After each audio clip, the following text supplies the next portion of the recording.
반갑습니다. 김도사입니다. 요즘 저를 찾아오시는 분들 가운데 삶이 힘들어서 그냥 죽어버리면 좋겠다, 자살 충동을 느끼시는 분들이 참 많으세요. 이야기를 들어보면 이런저런 이유가 있습니다. 어떤 분은 자녀와 사이가 너무 안 좋아서 더 이상 사는 게 무의미하다, 내가 이러려고 이런 아이들을 낳아서 이렇게 입히고 먹이고 재우고 그렇게 했나, 이렇게 하시면서 우시는 분들도 있고, 또 한 분은 아들이 31살인데 지금 몇 년째 9급 공무원 준비를 하고 있나 봅니다. 올해 3월에 시험이 있는데 그걸 몇 년째 또 뒷바라지를 하고 있고, 본인은 청소하는 일을 하고 있고, 또 큰 딸과 사이가 안 좋다고 하더라고요. 사이가 왜 안 좋은가 하면, 큰딸 입장에서는 31살이면 자기 앞가림을 자기가 해야 되는데 엄마가 언제까지 그렇게 다 도와주고 있고 돈 도와주고 있고 그건 아니지 않느냐, 이렇게 이야기를 했대요. 이 큰딸은 최근에 결혼을 했는데 그것이 또 불만이었고, 어릴 때부터 남동생에게 너무 잘해줬기 때문에 본인에게는 그렇게 엄마의 어떤 그런 애정, 관심이 별로 없었기 때문에 그런 불만이 있었고 해서 지금 사이가 안 좋다고 하더라고요. 그런 말씀을 60 조금 넘으신 여자분이 말씀을 하시는데, 우시는데 제가 마음이 많이 안 좋았습니다. 상담회로 와서 앉자마자 우시는데 이런 분들이 꽤 있습니다. 마음이 답답합니다. 상담회로 와서 가정사 힘든 이야기를 제가 듣고 있자니 마음이 답답하고, 제가 카르마가 어느 정도 정화가 되고 해소가 되었는데 뭔가 미쳐버리겠어요. 그런 분 너무 많으세요. 오늘은 여러분에게 자살 충동을 느낄 때 왜 그런 생각을 하면 안 되는지 이야기를 한번 들려드리려고 영상을 찍게 되었습니다. 저도 옛날에 자살 충동에 대한 그런 많이 가졌습니다. 죽어버리면 이 힘든 순간이 끝나겠지, 이렇게 살아서 뭐하나, 이런 생각을 참 많이 했는데요. 아무것도 사라지지 않는다, 대예언가 루스 몽고메리가 쓴 책 내용을 여러분들에게 한번 공유를 해드리겠습니다. 불행한 자살자들에 대해 말하겠다. 어느 누구도 다른 사람의 목숨을 마음대로 할 수 없듯이 자신의 목숨도 마음대로 할 수 없다. 왜냐하면 모든 사람이 신성의 일부이기 때문이다. 이런 사람들은 순간적인 광기로 인해 고통은 받았지만 곧 자살을 유발한 일시적인 정신 이상을 극복하게 된다. 그들이 깨어나서 이런 문제들을 해결하고 일시적인 광기를 일으킨 당시의 상황을 이해함에 따라 사고로 죽어서 이곳에 온 사람과 마찬가지로 빨리 이곳에 적응하게 된다. 다른 사람들은 좀 더 불행한 경우인데 그들은 정신이 말짱한 상태에서 의도적으로 자살을 계획했고 그 자살로 자신들의 영혼까지 파괴될 것이라고 생각했다. 그러나 그들이 영혼의 파괴에는 성공하지 못했기 때문에 그들의 문제는 그것보다 이곳에서 훨씬 심각하다. 왜냐하면 문제는 하나도 해결되지 않고 언젠가는 이루어질 지상으로의 환생 때까지 문제가 연기되기 때문이다. 그러므로 우리가 고통받는 영혼이라고 지칭하는 것은 바로 그들을 말하는 것이다. 그들은 끊임없이 자살한 데 대한 부끄러움과 살아 생전에 문제를 해결하지 못했다는 자신에 대한 분노 속에서 살게 된다. 왜냐하면 문제를 해결하는 데는 이것보다 지상이 훨씬 더 유리하기 때문이다. 너도 알다시피 이곳에는 육체 상태의 문제를 해결할 수 있는 수단이 없다. 이곳 영계는 문제를 해결하는 곳이라기보다는 문제를 해결하는 방법을 배우는 곳이다. 그러므로 이곳에서는 그가 다시 물질적인 육체로 환생할 때 어떤 추가적인 책임을 떠맡아야 하는지를 배우기 위해 그가 저지른 과거의 잘못을 회고하고 또 회고하는 길고도 고통스러운 과정이 진행된다. 물론 살인자 역시 같은 고통을 당하는데 이미 이곳에 와 있는 희생자를 다시 되살릴 수 없다는 두려움에 직면한다. 물질적 육체의 상태에서 정당한 절차를 통해 자신들의 카르마를 청산할 수 있는 희생자들의 기회를 박탈했다는 괴로움을 겪게 된다. 다름 아닌 신의 작품인 사람을 해친 죄를 속죄할 수 있는 지름길은 없다. 그 살인자는 환생하기에 충분할 정도로 자신이 저지른 죄를 물질 세계에서 속죄하겠다는 명백한 각오를 지닐 때까지는 이곳에서 비참한 기간을 보내게 된다. 우리가 힘들다고 해서 자살을 하게 되면 그야말로 그냥 다 끝나는 것이 아니다라는 것입니다. 더 불행한 삶이 이어진다라는 것. 우리 이 육신이라는 것은 이제 영혼이 타고 다니는 기계, 자동차와 같은 겁니다.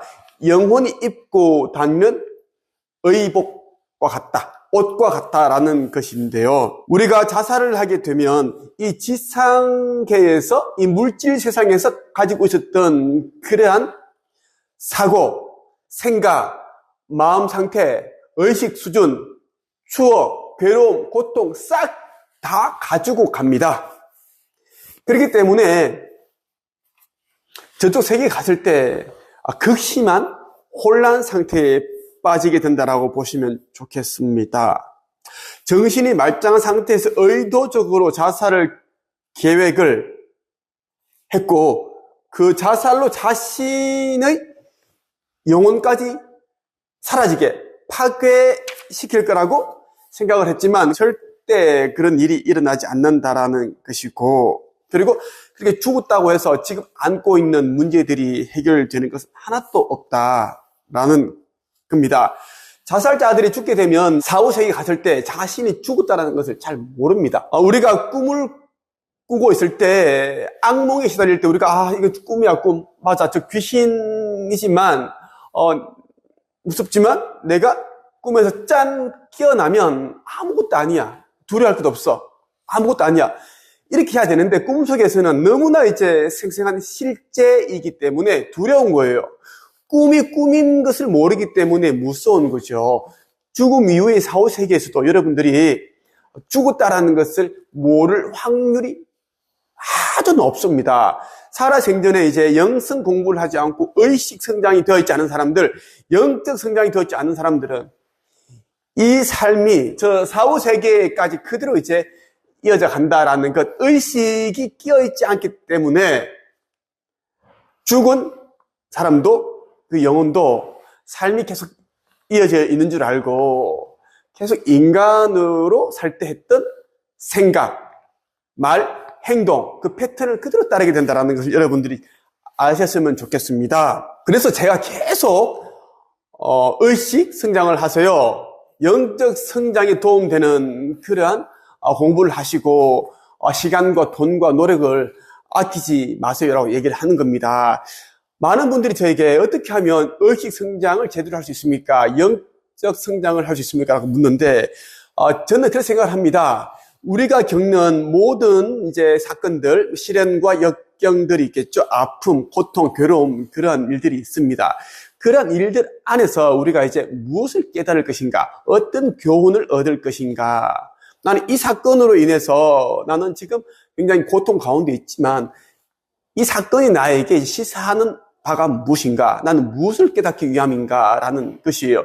영성이라는 것이 뭐냐면 우리는 영적인 존재이고 신성을 가진 존재다라는 것을 깨닫는 것을 말하는 겁니다. 그리고 우리 모두는 이 지상계, 이 물질적인 이 세계에 와서 카르마 정화도 하고 카르마 해소를 해야 된다는 것이고, 가장 중요한 것은 내 개인적인 카르마 정화와 그 해소를 소멸을 시키는 것보다 공통의 카르마, 그리고 집단의 카르마, 단체 카르마, 국가적인 카르마, 이 지구 전체의 카르마를 정화하고 소멸시키는 것이 가장 중요하다고 말씀드리고 싶습니다. 이 이야기는 이제 유리엘 대천사께서 저에게 일러주셨던 이야기입니다. 영성 공부를 제대로 하겠다, 의식 성장을 제대로 하겠다 하시는 분들은 무조건 여러분들이 그동안 경험했던 부분을 글쓰기, 책 쓰기를 해야 됩니다. 그렇지 않고 계속 영성 공부한답시고 기도하고 명상해봐야 큰 도움이 되지 않습니다. 대부분 사람들이 기도를 하고 명상을 많이 한 이유는 이제 에고 때문입니다. 에고를 벗어나기 위해서, 에고로부터 달아나기 위해서 하는 건데 그 자체가 에고를 가지고 있다라는 겁니다. 더 큰 에고를 만들고 있으니까 여러분들이 살아오면서 겪었던 그러한 체험들을 그 체험 안에서 알게 된 그런 깨달음과 지혜, 교훈들을 꼭 책으로 써보시라는 말씀을 드리고 싶습니다. 저는 지금까지 300권 정도의 책을 썼어요.